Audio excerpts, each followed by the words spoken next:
روز قیامت که میشه یک محب گناهکاری که خیلی گناه کرده، فرمان میاد اینو ببریدش طرف آتش، میگیرند و میبرند و میکشند. حضرت زهرا یک ایستگاهی کنار درب جهنم داد تا میبینه محبش، گریه کنش، سیاه پوشش در ایام فاطمیه از 75 تا 95 یک سر مشکی پوشیده، اینو دارن میبرن طرف آتش. به درگاه خدا عرضه میدارد الهی سمیتنی فاطمه و فاطمت بی من تولانی و تولا ذریتی من النار. خدایا تو نام منو فاطمه گذاشتی، علتش اینه که من فاطمه ام چون بازدارنده ام تمام دوستان و شیعیانم را از آتش جهنم. فاطمه یعنی بازدارنده. تو به من قول دادی هر کس دوستدار من باشد، دوستدار فرزندان من باشد، دوستدار همسر من باشد، خدایا با شفاعت من اونو از آتش نجات بدی.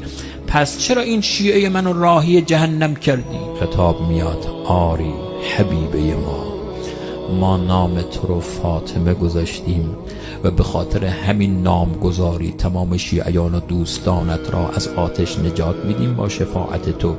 ولی علت این که دستور دادیم این بنده گناهکار رو به طرف آتش ببرن اینه که تو بیای تو صحرای محشر در حق او شفاعت کنی، ما به شفاعت تو او را به بهشت ببریم تا مقام منزلت تو برای اهل محشر